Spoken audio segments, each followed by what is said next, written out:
Salve Deus! Nós estamos hoje aqui com o mestre Caldeira, adjunto Ilmatã, Quatraí 108, herdeiro Triada Arpásios, sétimo raio Adiração, Arcanos Rama 2000. E nessa conversa hoje, que nós temos a felicidade de tê-lo aqui, a gente vai pedir a mestre Caldeira que conte um pouquinho da sua história, como ele chegou ao Vale, para que a gente registre esse momento que para nós é muito feliz. Salve Deus, mestre Caldeira! A pergunta que a gente tem sempre feito, a pergunta inicial a todos que têm dado essa satisfação para a gente, é o que trouxe o senhor até o Vale? O que fez que o senhor viesse ao Vale do Amanhecer? Olha, cada um que vem ao Vale tem uma história. Nunca ninguém vem pelo amor, porque gostaria de servir, gostaria de fazer parte desse universo tão lindo, tão bacana, mas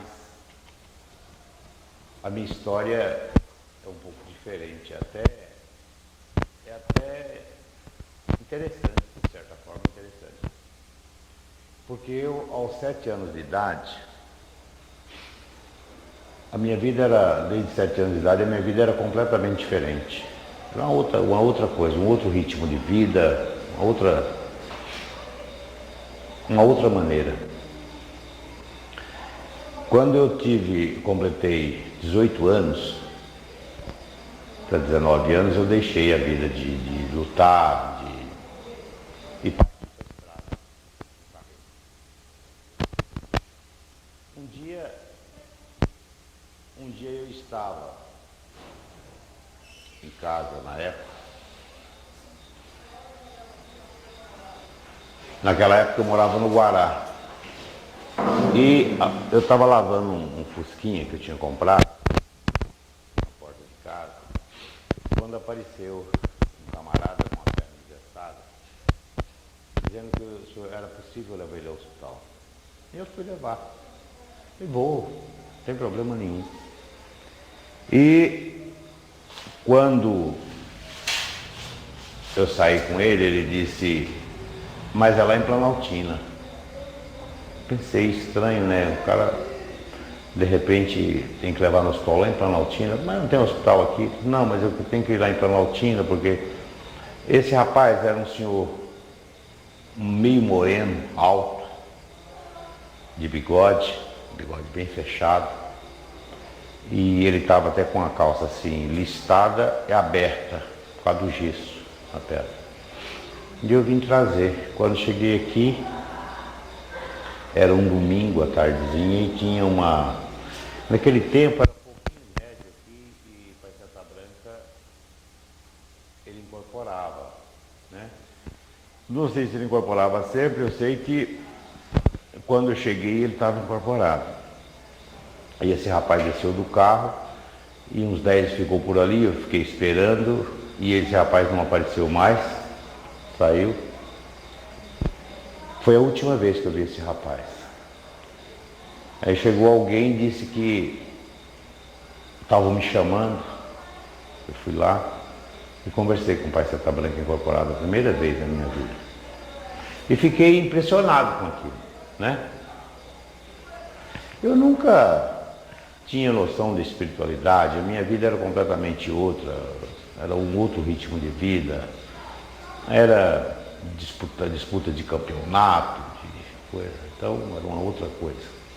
E depois a minha vida foi de estrada, para frente, eu não tinha nenhuma noção do que era um lado espiritual, um lado do céu, não tinha noção nenhuma, era completamente leigo no assunto, e o que é pior, ignorante mesmo. Para mim, prevalecia o que podia mais na época. E dali para frente, quando o Tietê incorporou, ela disse, olha, você precisa fazer parte dessa doutrina, você quer fazer parte dessa doutrina, desse corpo mediúnico? Eu falei, olha, eu vou pensar porque é uma coisa que eu nunca vi, primeira vez na minha vida. Não era de ir em igreja, nada disso. E a verdade é que na segunda-feira eu ia carregar para Fortaleza. E na segunda-feira eu não carreguei, vim para cá, vim à tarde, fiquei por aqui, depois impressionado, já levei uma fita de doutrina, e ela disse, você é um doutrinador, você precisa trabalhar. E assim eu comecei nessa luta mediúnica, nessa batalha tão grande. E vim até quando em 73, 74 eu iniciei. E daí para frente eu larguei a vida de estrada e parti para a doutrina mesmo, entendeu? Arrumei outro serviço por aqui, fiquei por aqui, não viajei mais e fiquei então na minha jornada aqui. E, mestre Caldeira, nessa época, quando o senhor começou, como é que era? A doutrina? A doutrina, como que eram os trabalhos? Era pouca gente naquela época, só tinha a linha de passe, depois mesa evangélica, a gente fazia teste na mesa, depois já bem para frente. Quando eu cheguei, ele disse assim, você é um doutrinador, pega essa fita e vai doutrinar, entendeu? Mas era totalmente diferente. Depois nós fomos ali e aí já tinha tronos, nós fomos ali para debaixo da mangueira, porque o templo foi desmanchando, né? Fazendo em volta para tirar o templo do meio. E começamos então ali, mas era pouca gente, não tinha muita gente, entendeu? Só evangélico na época. Nessa época, começou com o senhor, os outros que hoje também são os adjuntos arcanos. E havia algum assim, relacionamento especial ou alguma deferência especial da tia em relação aos senhores que hoje são os adjuntos arcanos? Não, eu acredito que não, sabe? Eu acredito o seguinte, no primeiro dia que eu cheguei aqui no Vale, o que eu entendi é que eu encontrei uma mãe, porque a mãe não é aquela que põe no mundo e dá o alimento, é aquela que ensina a caminhar, tá certo? Aquela que ensina com o coração, aquela que ensina você a moderar os seus pensamentos, você muda totalmente o roteiro da sua vida, você passa a ser realmente uma outra pessoa. Você passa a ver as coisas, você passa a deixar mais que as coisas aconteçam, entende? Não é aquelas decisões de precipitação, de ignorância. Então, eu acho que isso tudo eu aprendi realmente, sem sombra de dúvida, eu aprendi com o Tia Neila. E quando, em 74, como o senhor disse, 76 começou já a elevação de espada, e já veio o adjunto, né? Em 78. Em 78 veio o adjunto. E quando o tia convidou o senhor para ser o adjunto, para formar um povo, o senhor poderia contar para a gente como foi? Quando nós começamos aquele negócio, quem vai ser adjunto, quem não é, ela disse que o Pai Santa Branca está escolhendo um grupo para ser adjunto, então começou a surgir aquelas conversas, ela conversava sempre na hora da janta ali na mesa, ela começava a falar, então foi se amadurecendo a ideia. Em 76, quando começou a Estrela, 1º de maio de 76, foi o primeiro ano, né? 1º de maio, foi o primeiro ano que nós fizemos a Estrela Candente. Então, quando nós terminamos uma série de aulas com ela, eu e o Alberto, ela disse que eu fosse dar aula de elevação, de espada, e o Nestor ia fazer um curso de centúria, e o Alberto com a responsabilidade de formar uns trabalhos iniciáticos. Quando ela me disse falou assim, olha, o pai está dizendo que você é um adjunto e você tem que formar um povo. Eu falei, não, tia, eu não tenho condições para isso, eu não tenho nada que eu possa ser um adjunto.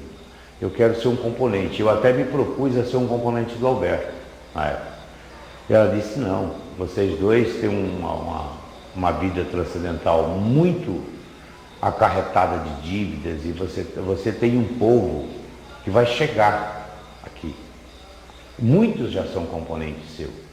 Alberto vai formar o povo dele, você vai formar o seu povo e terá então um grupo seria parece que 7 no começo, depois vieram os Rajas, né? Vieram outros e formou-se então esse grupo de 39. Comecei assim como adjunto. E eu queria ser um componente. Por todos os meios eu queria ser um componente, nunca assumir uma responsabilidade de um povo. Porque eu me achava muito pequeno, eu não era uma pessoa assim, amadurecido na doutrina até então, eu não me achava segurança para ter um povo, para conduzir um povo. Tá certo? Mas ela disse que Pai Seta Branca, ela estava dizendo que Pai Seta Branca tinha dito. E não era por ela. Ela não ia escolher ninguém. Pai Seta Branca que estava escolhendo. E disse que eu teria que formar um povo e eu seria um adjunto. Eu achei até estranho, assim, fiquei um tempo, falei que depois daria a resposta para ela e tal, mas não teve jeito. Quando a gente vê, aqui as coisas acontecem tudo dessa maneira. Quando você vê, você está... Já é, né? É, exatamente. Você não pede para ser nada, né? E os primeiros trabalhos, a gente sabe que o senhor representa o primeiro cavaleiro da Lança Reino Central e Mestre Alberto também parece que representava o primeiro cavaleiro da Lança Reino Central. Fora desse aspecto, esse aspecto transcendental que o senhor disse entre Mestre Caldeira e Mestre Alberto, existe assim alguma coisa mais? Porque a gente, por exemplo, eu que cheguei em 84, que peguei o bonde já bastante adiantado, eu sempre tive a ideia do senhor e o Alberto como se fossem assim, dois irmãos de fato. E o que o senhor tem hoje, na verdade até a situação do senhor hoje aqui, eu vejo assim, para mim aqui, nessa filmagem que a gente está fazendo, o senhor também representa agora também Mestre Alberto, porque ele não está aqui para contar, e o senhor parece que foi um dos adjuntos que mais esteve. O Alberto, nós tivemos uma convivência muito grande juntos, porque quando ele veio para cá, ele era Janã, ele era médium de incorporação, incorporava uma entidade chamada Pai Bendito, incorporava, e naquela época não era fácil, quando ele incorporava na mesa, haja jeito para desincorporar ele, era uma luta. Depois um dia ele disse, olha, vamos fazer o seguinte, vamos fazer do Alberto um doutrinador, porque ele com essa maneira de incorporar é muito difícil, muito complicado. Foram falar com ele e ele não aceitou de jeito nenhum. Teve que chamar ele e dizer, olha, você, como na doutrina, você vai ver como vai mudar, você vai melhorar muito, você vai ver que a sua mediunidade vai aflorar e tal. Então ele, com muito custo, ele aceitou, mas quando ele ia fazer a puxada na mesa, o espírito batia nele primeiro para depois pegar o aparelho. Então aquilo revoltava ele. Então foi uma luta muito grande. E nós trabalhamos sempre unidos, sempre lado a lado, porque... Então tia foi contar. Quando eu queria ser componente dele, ela disse, não vai adiantar, porque vocês têm a mesma força. Tá certo? Um não pode fazer nada pelo outro. Vocês correm o risco até de vocês dividirem, porque vocês têm a mesma condição. Então são dois adjuntos. Naquela época, a gente não entendia direito, né? E trazia aquela dificuldade. Aí ela contou que nós fomos irmãos gêmeos na Grécia, tivemos outra encarnação depois como capitães de tropa em Esparta, como irmãos também. Nós, aos 7 anos de idade, nós éramos treinados para ser mercenários, para luta na espada. E nós éramos de aluguéis, eram homens de aluguéis.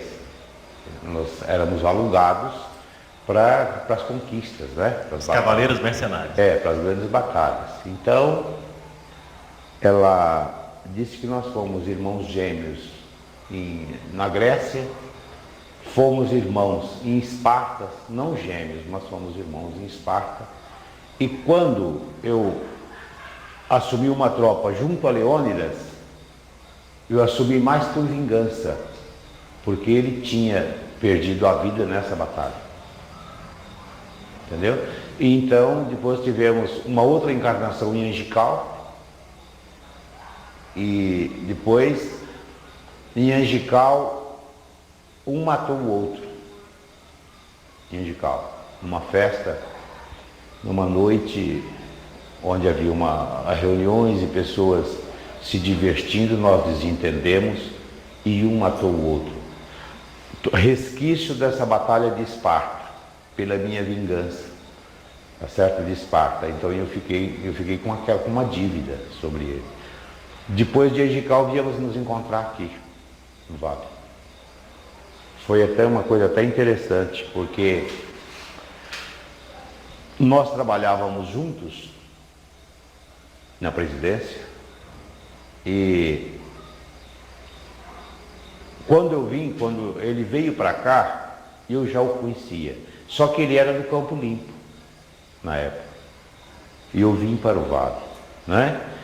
Depois, quando ele chegou aqui, foi uma festa imensa. Nós nos encontramos aqui e tal. E daí começamos juntos, sempre juntos. Nós não separávamos. Nada nos separávamos, né? E ficamos até quando ele resolveu, então, deixar a doutrina. Após a passagem de tia, eu e tia Lúcia, eu ainda fiz tudo, conversei com ele uma noite inteira na casa da tia Lúcia, aonde nós, até a espécie assim de um engano, tentando enganar ele, eu convidei ele para jantar na casa da tia Lúcia, e lá nós conversamos, ele, tia Lúcia e o Albuquerque, até mais ou menos umas 5 horas da manhã. Depois ele saiu e disse, não, eu vou viver a minha vida. E naquela época ele tinha aposentado e comprou uma casa lá em Vitória, vendeu a casa dele aqui, comprou uma casa em Vitória, foi para lá. E lá então ele foi viver realmente a vida dele. Ele não ia nem no templo lá. Entendeu? Até quando veio o desencarne dele, 1º de maio de 92, né? 92, quando estava fazendo a chamada dele aqui em cima, ele estava desencarnando lá em João Monevado, em Vitória, perto de Vitória.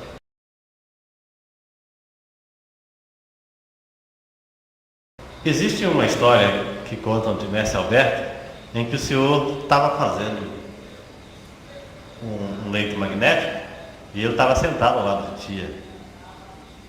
Não existe uma história dessa? Existe. Um leito? O senhor poderia falar essa história? Olha, nós temos várias histórias no começo desse mestrado, nessa batalha doutrinária, nessa jornada imensa, porque nós dedicávamos mesmo. Eu me dedico até hoje, né? Essa que é a verdade. Nunca me afastei, sempre na luta. E nós temos várias passagens, eu e o Alberto. Temos o leito magnético, temos aqui da estrela sublimação, né? E nessa época a tia nos acompanhava. Ela dizia, vá fazer isso, e ia ver. Ela ia para ver o efeito da energia, da força, como chegava, aquele comando, alguma coisa que tivesse errada, ela orientava. Não é assim, olha, vamos fazer dessa outra maneira e tal. Inclusive aqueles 5 cavaleiros que tem no leito magnético, foi nós que colocamos. Entendeu? Temos muitas passagens. Muitas, várias. Eu deixaria até então para o senhor uma dessas passagens bonitas para a gente registrar. Do Alberto, nós temos várias. Vamos dizer assim, quando nós fomos fazer o Turigano, estava tudo pronto, nós ficamos 7 dias aqui de retiro na Casa Grande, com tia, e nós íamos para cá às 10 horas da manhã e voltávamos 3, 4 horas da madrugada, e talvez, às vezes não vinha nem no templo. E ele então disse, vamos fazer o Turigano. Era num domingo, e porque naquela época, para fazer o Turigano, então estava tudo programado dentro da lei, a gente ia fazer o hunt, ia fazer a junção e a indução, porque seria a união no fechamento do ciclo das forças no Turigano, né? Para que pudesse então ser dividido os sandais. Por exemplo, a indução seria lá no lugar dela, nos sandais, o leito magnético seria dentro do templo. Mas nós fizemos leito magnético até na estrela pendente, né? Então no Turigano, quando estava tudo pronto, depois de tudo pronto, ele estava assim agitado, chegou para mim e disse assim, olha, eu vou fazer, nem que seja o último trabalho que eu faço aqui, mas nós vamos fazer.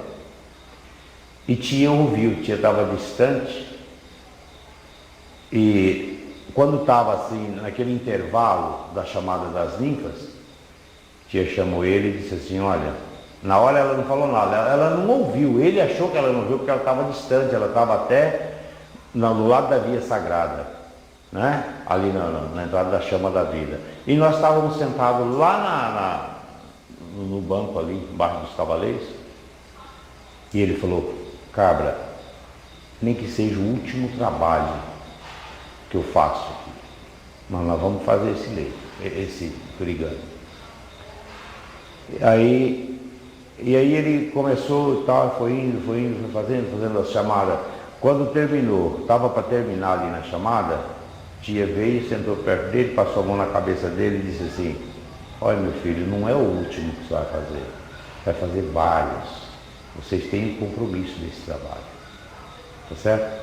Aí ele falou, cabra velho ouviu, aí, entendeu? Aí baixou a cabeça e começou a chorar. Foi a primeira vez que eu vi ele chorar, nunca tinha visto ele chorar. Então essa foi uma das passagens mais emocionantes para mim.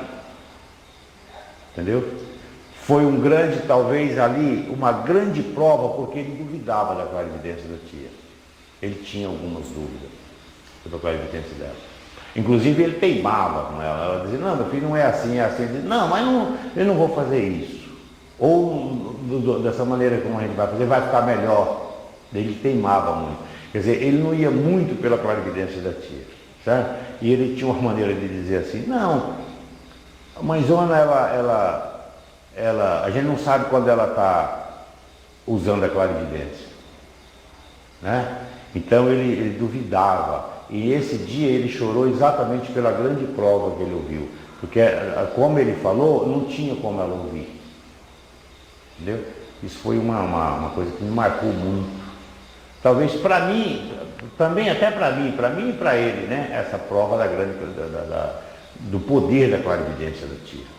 Tudo ela estava trazendo do céu naquele instante, 1000 mensagens, 1000, tá certo, dentro daquele trabalho. Forças de toda espécie, era uma junção de força, né? Você imagina que tinha o Rand, tinha junção, tinha indução, tinha ali dentro do Urigã. Então foi uma grande prova. Essa foi uma das passagens que mais me emocionou e mais me marcou até hoje, exatamente por isso. Por eu ouvir ele chorar, porque o Alberto eu levava tudo na brincadeira, na gozação, ele nunca, no aniversário dele a gente ia fazer surpresa para ele e tal, ele não sabia realmente, mas ele nunca derramou uma lágrima, e nesse dia ele chorou, tá certo? Foi uma das coisas que mais me marcou, na realidade. E alguém disse para fazer uma pergunta para o senhor, que o senhor falasse sobre o povo e o Matã. O povo e o Matã, eu posso te afirmar, e afirmo em nome de nosso Senhor Jesus Cristo e do grande Espírito de Deus, nosso Pai Santa Branca. Talvez tenha sido para mim a minha encarnação. Esse povo já valeu a minha encarnação aqui na Terra. É um povo porque eu lhe digo em nome de nosso Senhor Jesus Cristo, é um povo por quem eu dou a vida, se precisar. Eu adoro esse povo, eu tenho um carinho muito grande por todos, tá certo? São meus filhos, são meus irmãos, são meus companheiros de jornada, são meus amigos. Então, a alegria que esse povo me dá, não existe nada que pague isso, não existe nada que seja mais importante do que isso. Inclusive, eu vivo à mercê desse povo, tá certo? Sacrifiquei até a minha vida. Sei lá, tudo tem um cargo, um destino, um desenrolar, né, na vida da gente, mas eu acredito que a causa principal até de eu estar aqui seja esse povo, tá certo? Por quem eu tenho toda a adoração do mundo e hoje eu não mando em mim, eles é que mandam em mim hoje, tá certo? Às vezes eu programo, vamos sair para um determinado lugar, vamos fazer isso, vamos fazer aquilo, e chega um com um problema, a gente já desmancha aquele plano, já vai cuidar daquele, dali já vai para um trabalho. É assim. A minha vida é essa. Tá certo? Tudo pelo amor. Então eu acho que muitos amigos, muitos mestres dizem assim, porque esse povo é os cobradores, tal. Não, eu nunca vi nenhum mestre meu como cobrador. Pelo contrário. Se tem alguém para cobrar, talvez seja eu deles. Talvez eu seja até cobrador deles. Mas talvez seja outra coisa que está muito clara na parábola de Jesus da outra face. O Senhor está sabendo a outra face, o Senhor sabe, né? Ou seja, de que existe sempre a ideia de o adjunto e o cobrador, de que o povo, algum é cobrador do outro, mas o Senhor, mesmo se dá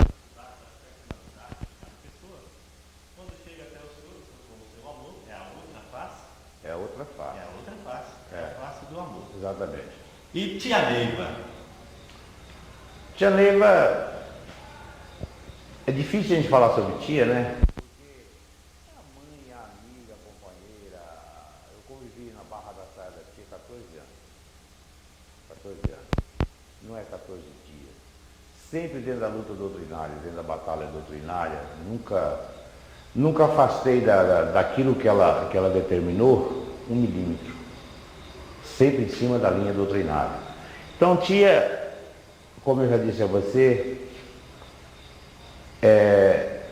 eu tenho uma mãe que me pôs no mundo, tá certo? Eu tenho uma mãe que me pôs no mundo, mas quem me ensinou o mundo foi tia Neiva. Quem me colocou a par das coisas do mundo foi tia Neiva. Então foi quem me ensinou a caminhar, foi quem me ensinou a dar os primeiros passos, inclusive fazendo com que eu chegasse a Deus Pai Todo-Poderoso, tá certo? Voltando a minha mente para o mundo espiritual, o mundo superior, que até então eu não conhecia. Eu conhecia só o mundo da Terra, só a aura da Terra, o que nós vemos aqui, os contatos físicos, no plano físico. Então, ela foi que me mudou e me moldou totalmente. Porque eu tenho certeza absoluta, se eu não tivesse encontrado tia Neiva, não tivesse essa corrente, eu estaria hoje ou atrás das grades de uma prisão ou embaixo da terra. Tá certo? Porque eu nunca encontrei na minha vida uma palavra medo. Nunca conheci a palavra medo. Se batesse o pé para mim, tinha que me engolir. Então, naquele tempo, era uma ignorância imensa e tia Neiva tirou todo esse fel de dentro do meu coração e colocando aos poucos a doutrina crística, a doutrina de Jesus, os ensinamentos. Muitas coisas eu não aceitava do que ela dizia, depois eu fui aceitando, fui entendendo, fui vendo que não era daquela maneira, era com outro lado, né? E ela, com aquele carinho, aquele amor imenso, ela me levou a um mundo superior. Graças a Deus. E eu agradeço a Deus 1000 vezes. Se tivesse que fazer tudo de novo, eu faria tudo de novo. Entendeu? E eu tenho certeza que ela nunca nos deixou. Tia nunca nos deixou. Ela para mim, ela é um pedaço da minha vida. Posso dizer isso. Com toda certeza. É a razão da minha estada nessa doutrina, da minha caminhada aos planos espirituais, da minha mudança ao lado doutrinário. Sei lá, é tudo da minha vida. Realmente é. Falando em tia Neiva, eu vou mostrar para o senhor uma imagem de tia. A gente vai tentar aqui com os nossos poucos recursos. Eu vou mostrar para o senhor uma imagem de tia. Depois que eu mostrar, eu volto ao senhor de novo para ver a sua opinião sobre o que ela vai dizer. Sucessor, uma tia Neiva, uma outra. Sabe por quê? Porque todos os doutrinadores pode ser uma tia Neiva, tá vendo? Desde que ele tenha amor do coração, muito amor mesmo. Eu comecei a minha clarividência com 34 anos, mas foi com muito amor, porque eu vi uma pessoa que eu falava uma coisa, não acontecia, se eu deixava de falar, acontecia. Então eu comecei a ver pela minha mediunidade, os fenômenos que eu recebia. E esses fenômenos cada dia são mais. Sabe? As pessoas estão falando o nome da sua filha, Carmen Lúcia. A senhora confirma isso? Não. E nem queria para ela. Isso aí são para os doutrinadores. Eu vi vários doutrinadores. Fiz a mensagem, não existia. Hoje existe. Entendeu? Hoje existe o doutrinador. A minha mensagem é essa: eu sou mãe em Cristo do doutrinador. Está entendendo? O vale vai continuar. Vai continuar, se Deus quiser. Tia Neiva, ela veio realmente para anunciar o doutrinador. Com muito carinho, com muito amor, dando uma serva de amor muito grande. Tia Lúcia, ela é a imagem viva de Tia Neiva. Sem sombra de dúvida, ela é a imagem viva de Tia, entendeu? Até pela herança transcendental, pelas iniciações. E eu quero crer que ela tem a capacidade para isso. Mas Tia, como a tia disse, jamais queria um peso dessa, uma carga dessa em cima da tia Lúcia, né? Mas mesmo assim, eu acho que ela é a representante direta da velha. Nessa imagem que passou, nessa entrevista da tia, eu queria que o senhor dissesse sobre mais o outro ponto, o doutrinador. Doutrinador. O doutrinador na Terra veio aparecer agora. Então,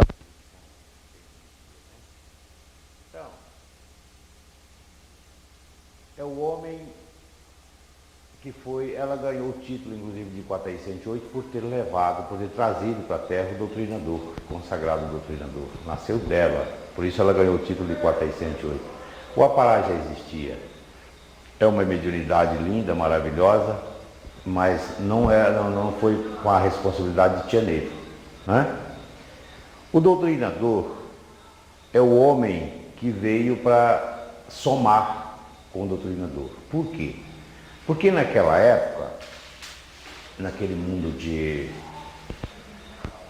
Quando foi criado o médio de incorporação na Terra, a Nossa Senhora da Conceição incorporou numa senzala para acabar com uma epidemia, né? Não para acabar, ela via tantas pessoas morrerem, tanta desarmonia, né? Que ela procurou um meio da senzala, incorporou, ela recebeu uma força-luz e ela ganhou o título de Nossa Senhora Apará por ter trazido a incorporação para a Terra. Com o passar do tempo, foi diversificando a mediunidade, porque ela veio para a lei do auxílio, essa mediunidade ela veio para a Terra para a lei do auxílio, para a lei do amor. Com o decorrer do tempo, quantas pessoas hoje usam até essa mediunidade para o mal, para incorporar espíritos terríveis nas encruzilhadas, nas madrugadas, em matas, até para matar alguém, para fazer mal a alguém. Não foi esse o objetivo dessa mediunidade. O que Tia Neiva fez? Ela trouxe o doutrinador e formou o médium Apará na linha deste amanhecer, né? Devolveu, cortou todo esse tempo e devolveu o Apará à lei do auxílio, junto com o doutrinador, que hoje ela tinha certeza em Cristo Jesus que jamais ele se perderia. Essa mediunidade jamais se modificaria, tá certo? Seguiria então a linha de Deus Pai Todo-Poderoso. Por isso ela ganhou também o direito de iniciar o médium de incorporação junto com o doutrinador. É o homem, hoje na nossa corrente, desde quando foi criado o doutrinador, foi esse o objetivo, foi somar junto com o médium de incorporação, para que não houvesse então a doutrina distorcida, tá certo?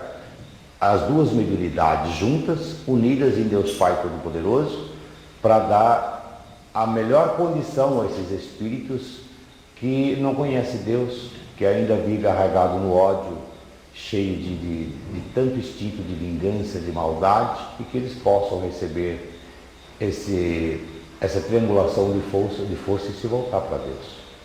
Eu acho que foi Tia Neiva, sem sombra de dúvida, ela foi uma deusa do amor, por ter tido tanta paciência de colocar nessas mentes a doutrina, colocar no coração do homem os ensinamentos de Jesus e fazendo com que esse espírito jamais ele se perca, tá certo?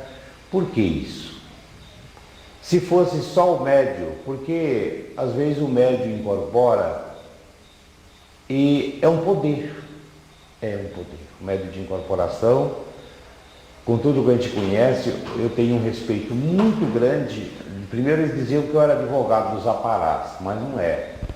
Porque o médium, sempre que ele incorpora, ele tem uma dúvida. Quando ele desincorpora, ele traz a dúvida, ele traz o que aconteceu, como é que foi, como é que não foi, né? Se ele fez até uma cara feia.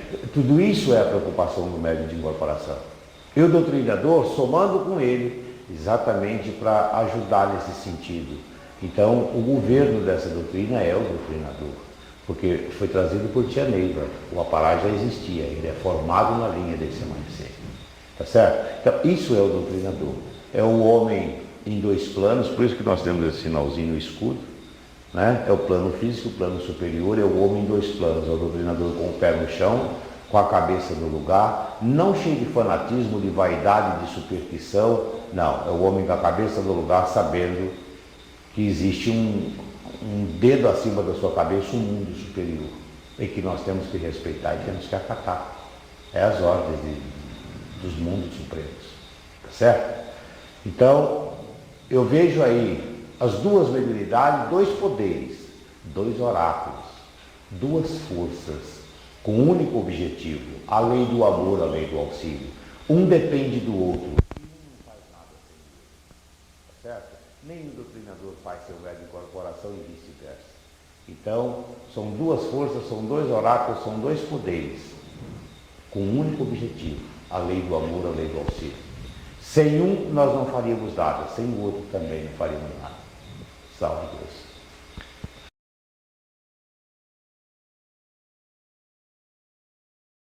Bom, a gente sabe que o senhor é uma pessoa que trabalha assim, na linha do adjunto, dentro dos trabalhos iniciáticos. O senhor tem uma vivência e uma maneira muito fácil e muito bonita de traduzir esses trabalhos e fazer com que a gente compreenda e entenda essa visão espiritual dos trabalhos, dada a sua facilidade do doutrinador, do cientista, né? A tia fala, né? O doutrinador é um cientista, é um perfeito cientista. Então, existe um trabalho que o senhor gosta muito, que é a estrela candente.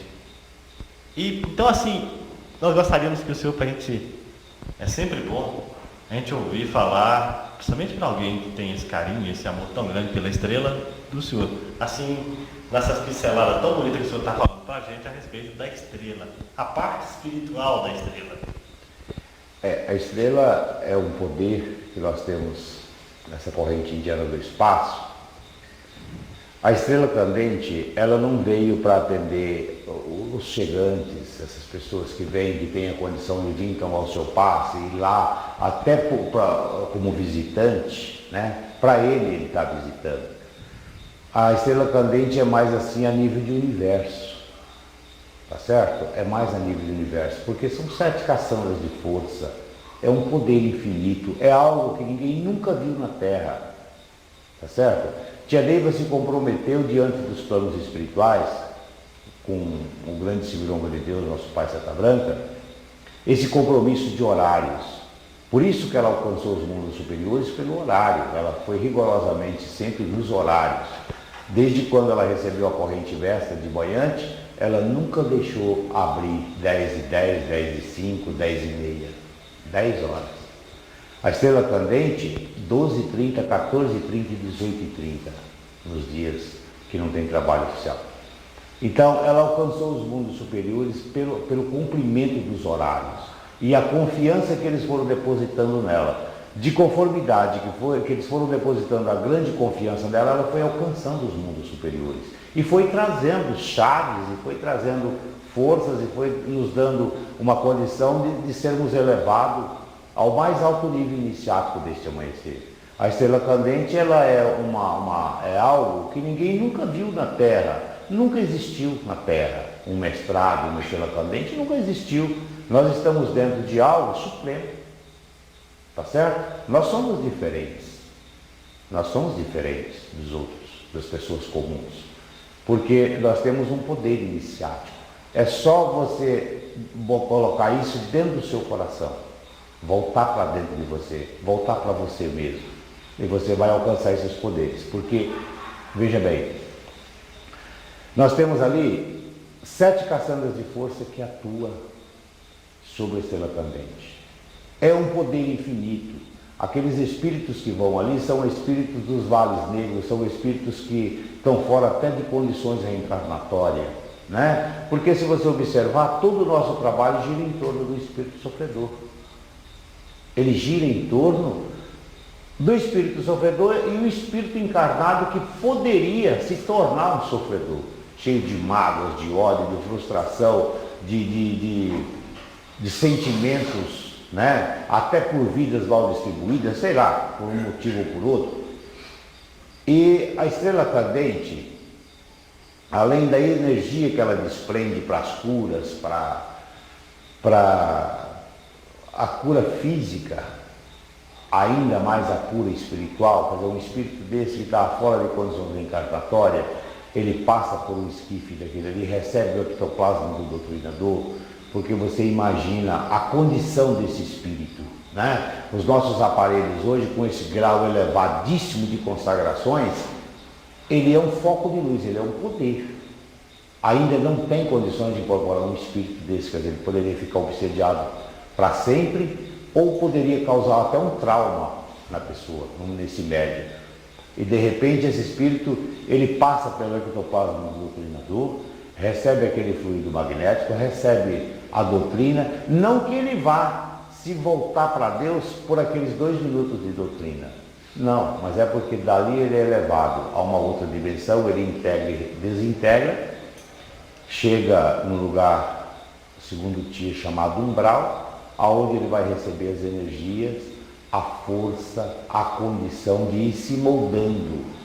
Talvez ela feito com esses espíritos o que ela fez com muitos de nós, aqui no plano físico. É claro que numa condição bem mais fácil, né? Porque nós não éramos assim arraigados, com o instinto da vingança elevado, não. Nós éramos leigos na coisa, leigos no assunto doutrinário, muitos nem acreditavam em nada e entraram até talvez pela força dos mentores, quem sabe, né? Então foi mais fácil colocar a doutrina no coração deste homem. E de repente nós temos esse compromisso de colocar esse espírito ao caminho de Deus, fazer com que ele saia desse plano físico e se volte para Deus Pai Todo-Poderoso, né? Quanta coisa, quanta grandeza é nesse trabalho. É um poder infinito, algo que os que têm consciência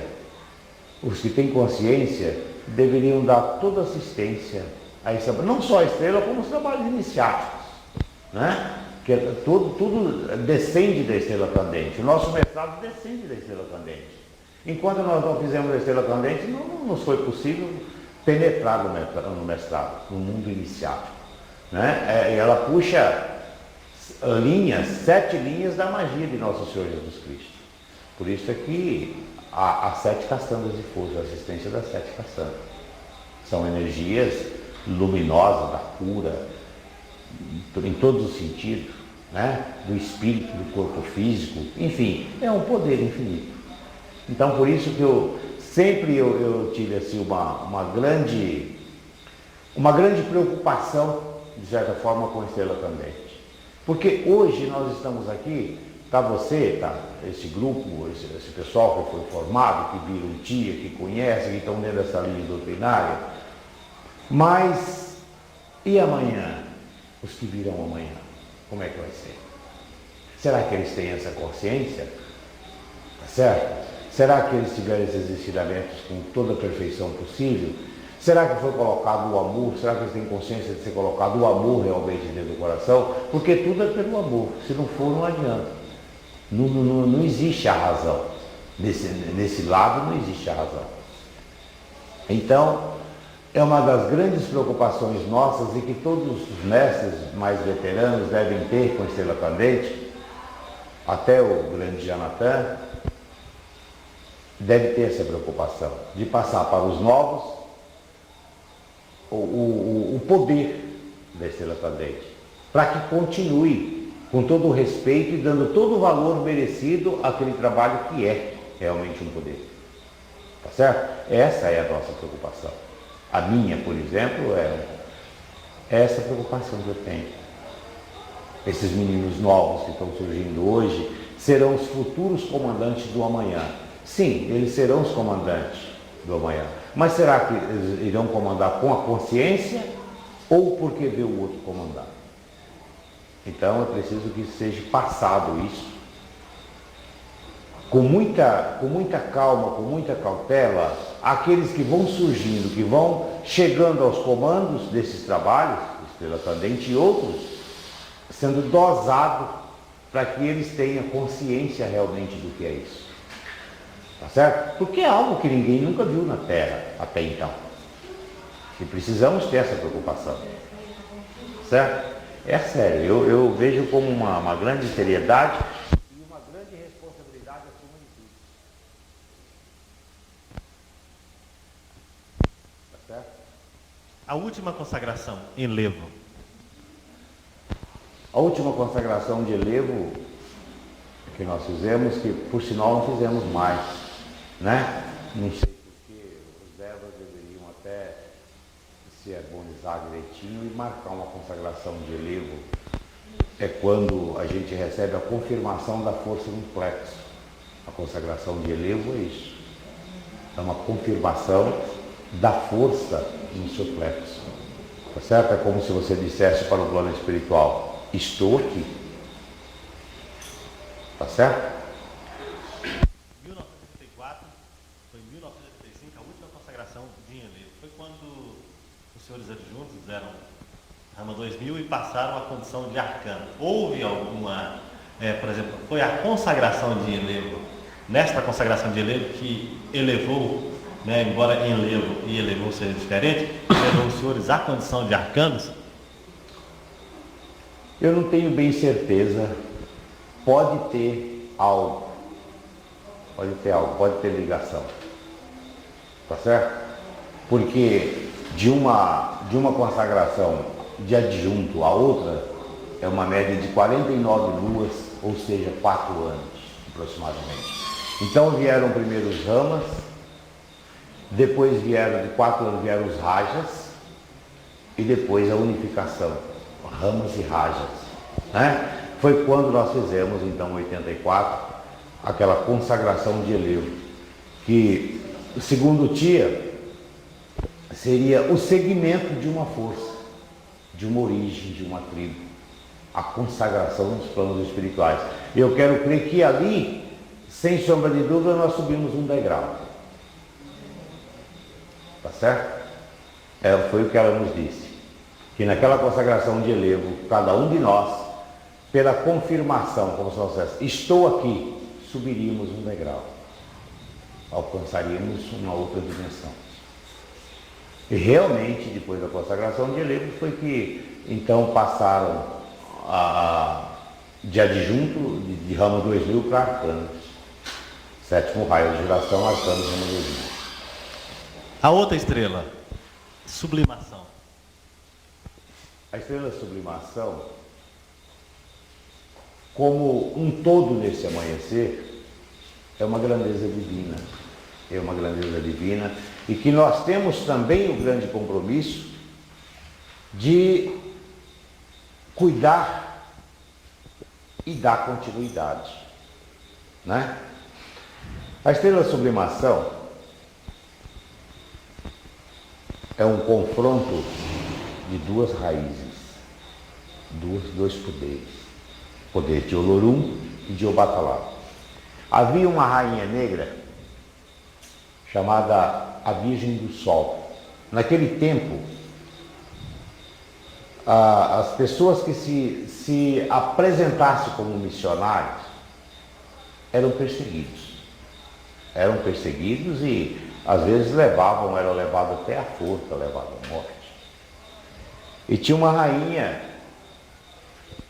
era uma rainha negra, e ela, por esta missão, ela foi jogada num poço de ponta cabeça.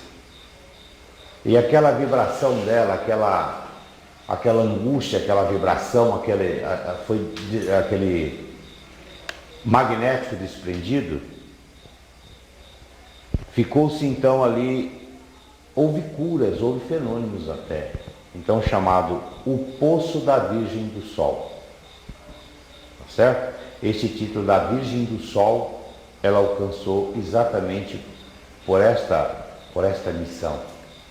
Ela morreu como missionária.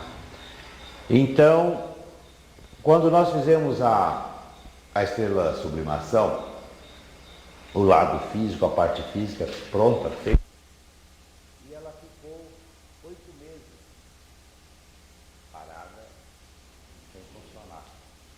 E um dia eu e o Alberto vinha vindo, entra o Alberto novamente na história. Eu e o Alberto vinha chegando a Estrela Candeias, nós tínhamos feito um escalado, e chegamos ali na entrada da casa grande, numa escadinha que tem, tia estava sentada e nós notamos que ela tinha chorado.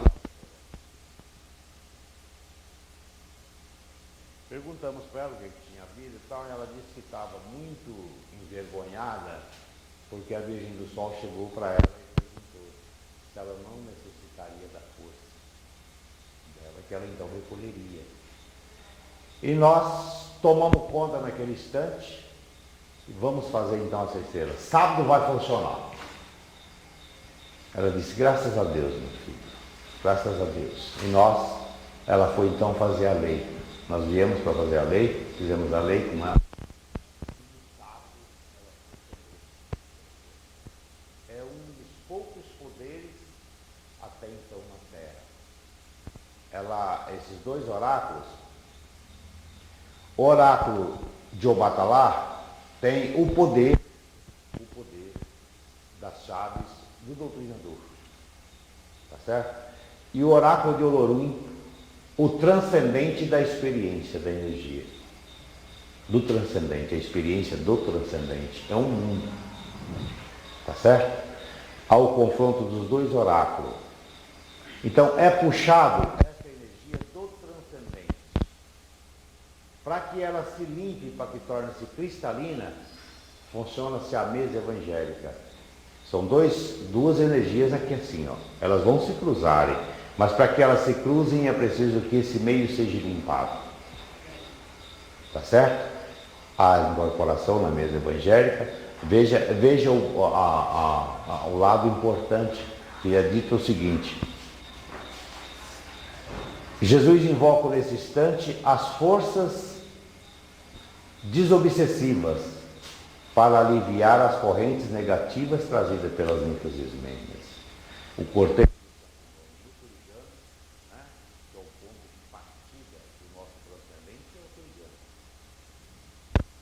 puxa ali pelas correntes, o Santo Nono conduz a estrela também, ela passa pela mesa, se limpa, torna-se cristalina, ela é manipulada e o confronto dos dois oráculos, se juntam as duas forças. E vai para um lugar chamado Reservatório Universal, onde, quando há necessidade, esses grandes ministros, esses grandes cavaleiros, grandes iniciados, quando há necessidade, eles emite esta energia às grandes filas, no Canal Vermelho e alguns eventos, epidemias, tá certo?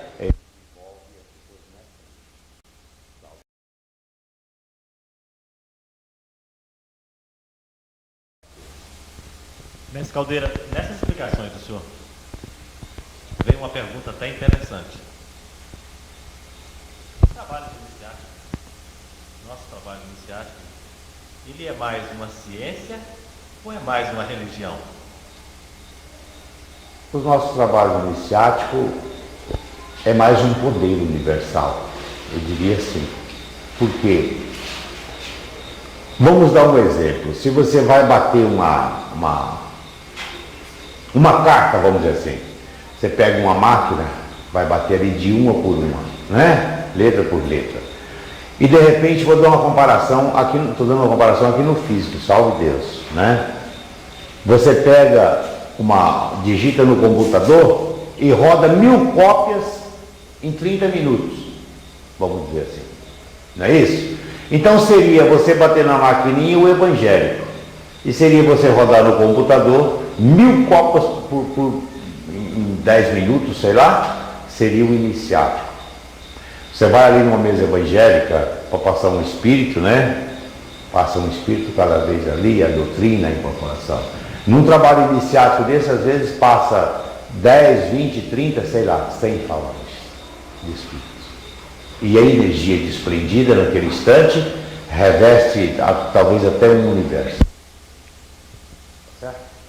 Mas o que eu perguntei, assim, não sei se você conseguiu expressar direito, por exemplo, tudo isso que o senhor nos escreveu no trabalho da estrela, principalmente a sublimação, que o senhor descreveu tão bonito, é uma ciência, assim, uma manipulação dentro de uma ciência crística. Sim, não tenha dúvida disso. É uma ciência crística, etérica, né? É a linha da magia de Nosso Senhor Jesus Cristo. O que é a linha da magia de Nosso Senhor Jesus Cristo? São os trabalhos feitos dentro de uma consciência, dentro de um acervo de amor e a especialidade da pessoa para fazer.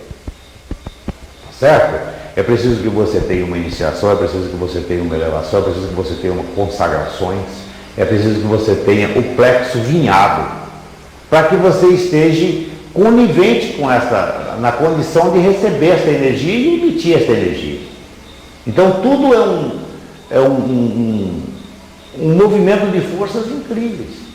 Não é como um médico que entra hoje na corrente e de repente ele... Não.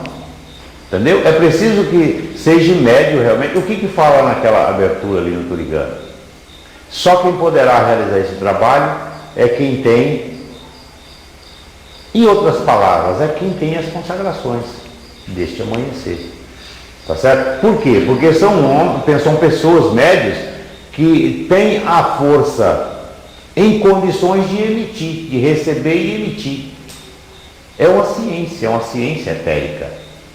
Tá certo? Dentro de uma contagem crística, dentro de uma contagem precisa, tem que ser exato e preciso. Numa mesa você põe 7 médios, 9, 11, 15, desde que seja um número ímpar, graças a Deus, não tem problema. Uma linha de passe você abre qualquer hora, realiza ali, a pessoa toma um passe, vai para suas casas, seu caminho. O trabalho iniciático é diferente, tem que ser exato e preciso. Ou é ou não é. Porque é a linha de Jesus, é a magia de Nosso Senhor Jesus Cristo, vamos dizer assim. Nós penetramos, Vilmar, num mundo muito alto. Nós estamos acima até da nossa capacidade de entendimento. Nós estamos num mundo muito alto. O poder é imenso. Eu acho que esses conflitos, inclusive, que existem de um médico com outro, essa desarmonia, eu acho que seja até esta força, o poder desta força, e o médico não tem consciência. Entendeu? Eu não estou dizendo que seja isso, estou dizendo que possa ser por isso. Entendeu? É preciso ter muita consciência desse trabalho, do que nós somos hoje, do que nós podemos fazer. Nós podemos fazer muita coisa ao mesmo tempo. Entendeu? Porque nós temos a linha da magia de Nosso Senhor Jesus Cristo. Isso ninguém nunca fez na Terra, isso só é possível com uma clarividente, que conhece as linhas de força e o caminho do céu. Senão, não é possível. Você vê qual é o maior cientista da Terra hoje? O maior cientista que existe na Terra, ele não tem a capacidade de fazer emissão. Uma emissão de um ser humano para chegar a Deus Pai Todo-Poderoso, ser ouvido do outro lado do neutrão. Entendeu? E nós fazemos isso com uma simplicidade incrível. Nós não damos, eu acredito que nós realmente não damos o valor merecido a esse poder iniciático. Nós estamos tão acostumados com a coisa que para nós é assim uma rotina. É uma rotina normal, uma coisa normal. Entendeu? É algo assim que nós precisamos abrir um pouco a mente e ter uma consciência maior do que é isso. Ministro Ilmatan. Gostaríamos que o senhor falasse sobre Ministro Ilmatan. Ministro Ilmatan, eu acredito, como todos os ministros, esse poder desses ministros, eles já tiveram, eles são capelinos, e eles já tiveram conosco na Terra. naquela época que nós tínhamos o poder que transformávamos água em pedra, né? E fazíamos até chover, né? Você vibrava, você mentalizava e aquilo acontecia. Tumo X. Nós somos X, né? E quando eles vieram na Terra, eles cumpriram a missão deles. Vou dar um exemplo muito simples. Hoje, digamos, quantas mil pessoas existem nesse país? Quantos médios consagrados aqui nós temos? Né? É uma parte muito mínima, é algo muito mínimo, muito pequeno, na realidade. E eles vieram, não cometeram dívidas, cumpriram a missão deles e retornaram para a capela. Mas eles estiveram conosco, eles têm uma ligação conosco, é por isso que é dividido em tribos, é dividido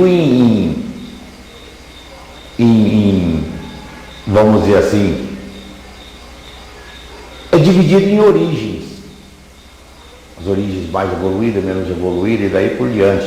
Mas eles estão lutando incessantemente com esses cavaleiros, com essas vias missionárias, com esse povo do céu, para que nós, fazendo com que nós cumprimos esta missão e retornamos, quem sabe, para chegar até a capela um dia, aonde eles estão.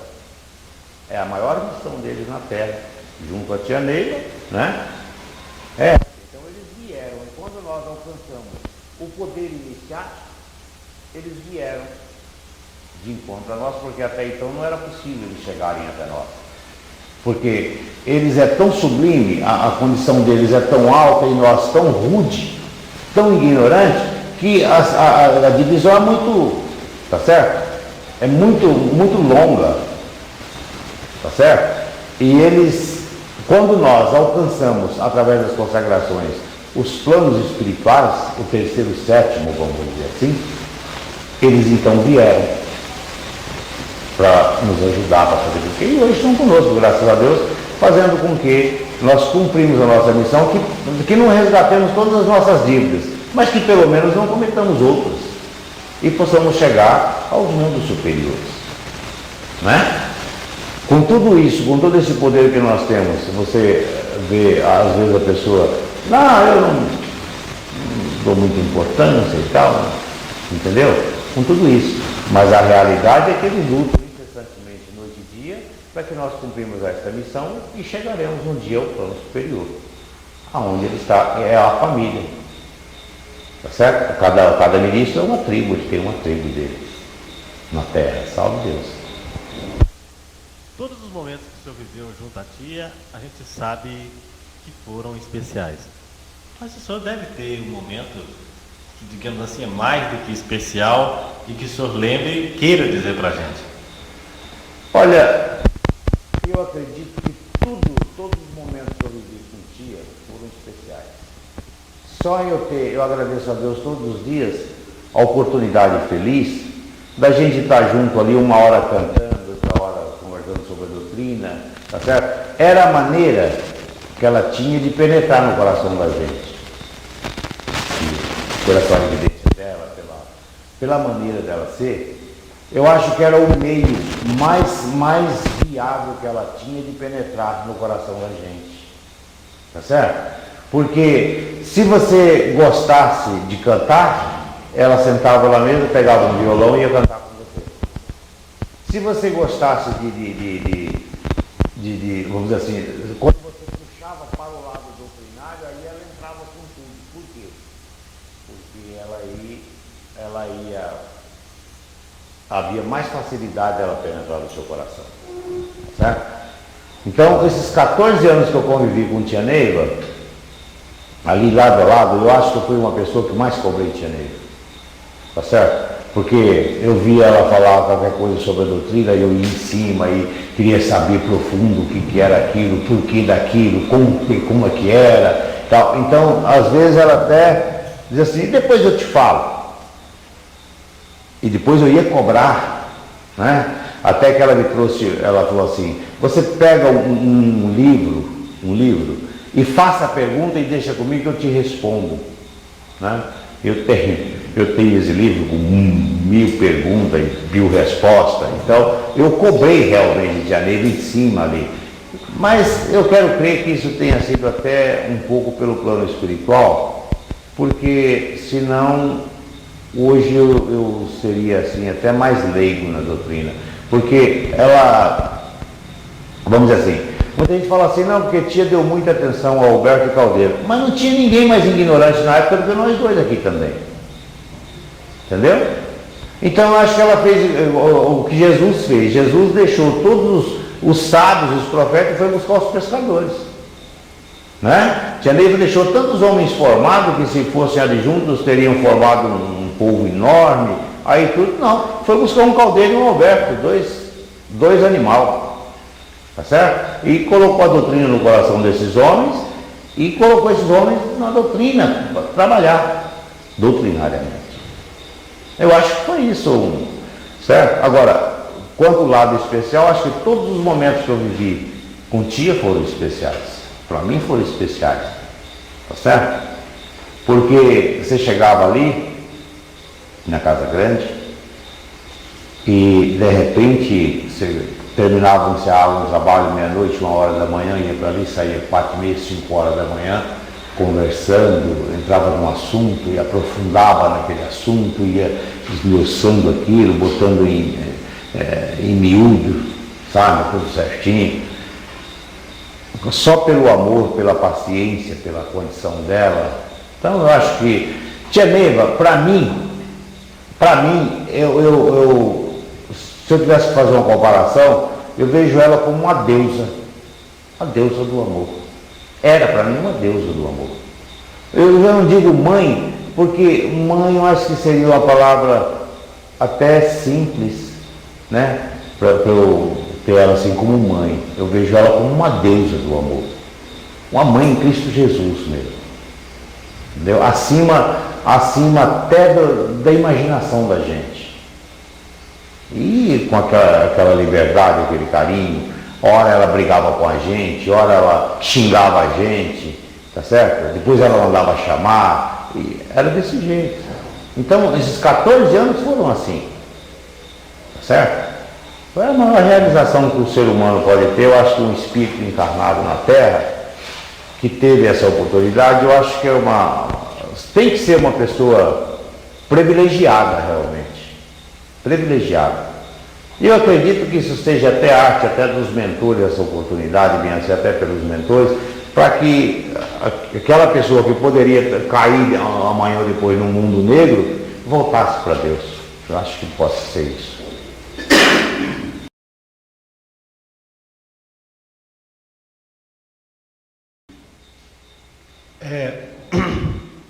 O seu povo, o povo de Umatã,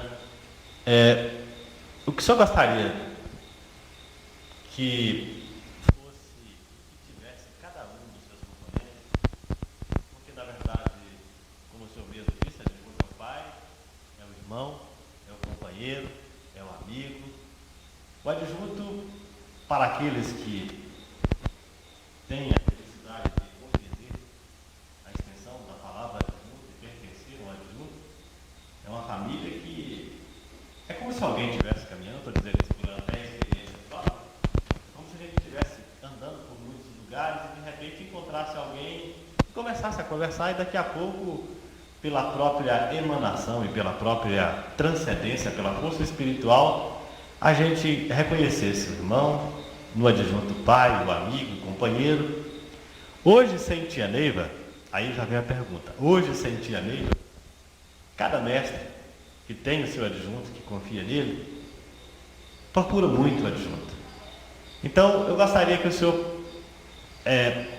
desse ou dissesse uma palavra aos seus componentes, e aí ao corpo mediúnico, assim, em geral, a todos, aqueles que têm essa necessidade de procurar o adjunto, e como o senhor tem a felicidade de, às vezes até como o senhor mesmo disse, de fazer alguma outra coisa para atender o componente. O meu povo, o meu pessoal, eu não tenho dia nem hora. Eles sabem, todos eles sabem onde me encontrar.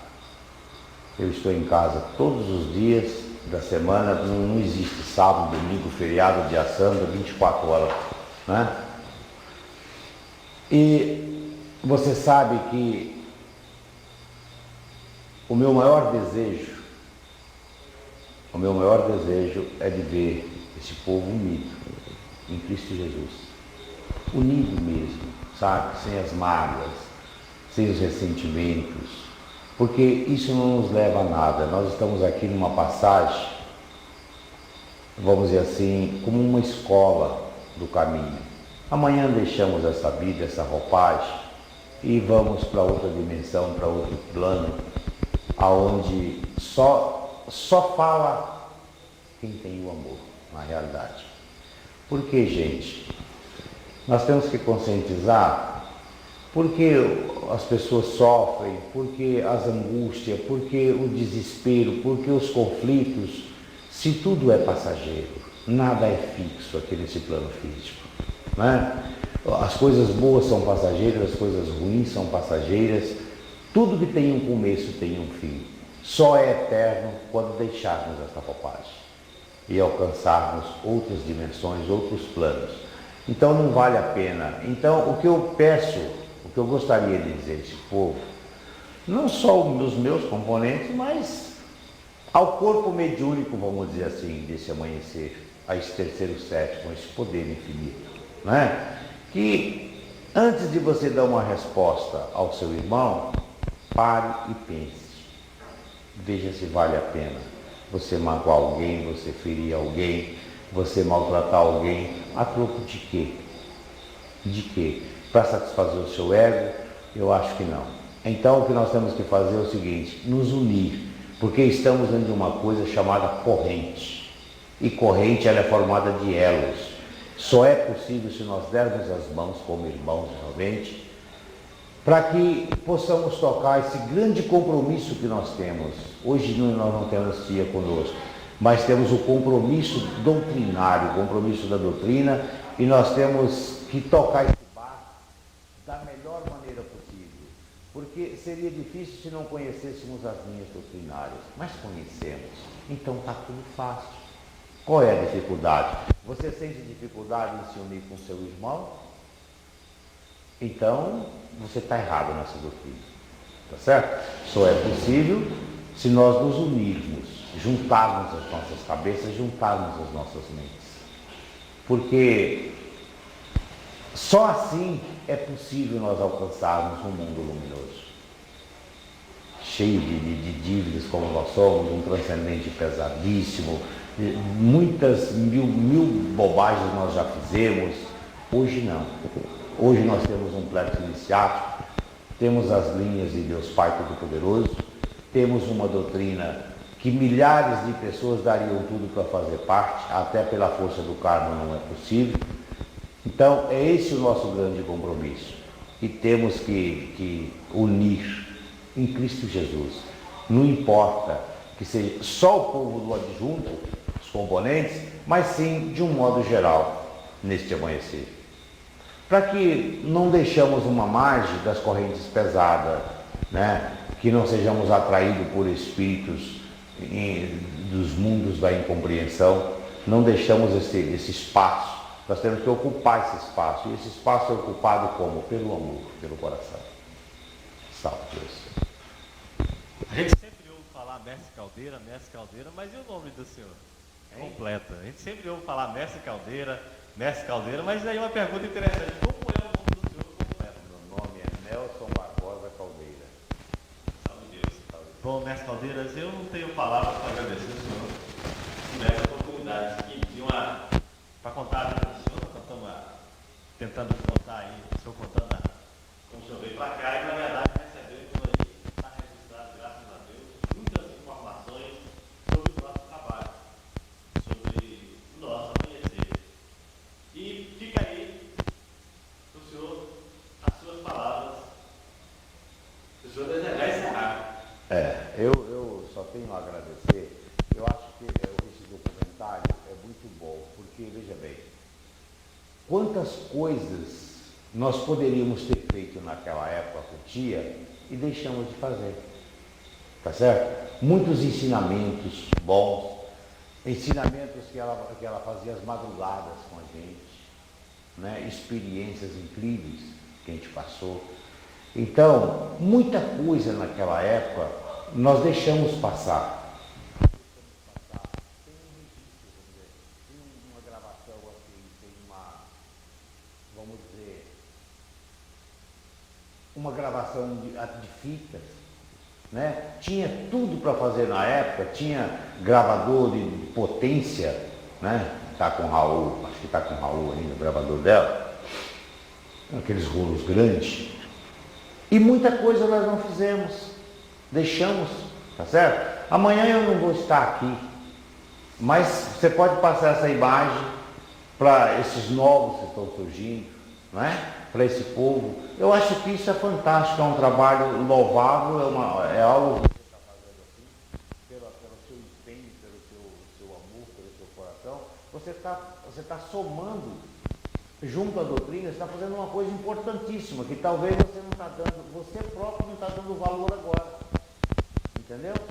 É algo que nós deveríamos ter feito naquela época. Fizemos muito pouco, né? Vimos aí agora essa gravação de tia instantes atrás, e que em relação ao que é esse poder iniciático, é o mínimo, é muito pouco. Eu vi fenômenos e fenômenos com tia, tá certo? O maior fenômeno que eu vi com ela foi a preparação do vinho para a iniciação. Quer dizer, se a pessoa fosse filmar uma coisa daquela, você vê ela estender assim, né, vibrar ali, e aquela garrafa ferver e estampar. A garrafa lá em cima da mesa e ela sentada no carro, sem tocar. Preparação do vinho da iniciação. É um mau fenômeno. Se a pessoa gravava uma coisa dessa, né? Ainda bem do mal menor, ainda bem que nós temos as fotos das cassandras. É uma grande consciência para os médios do amanhã, que vão participar daquilo.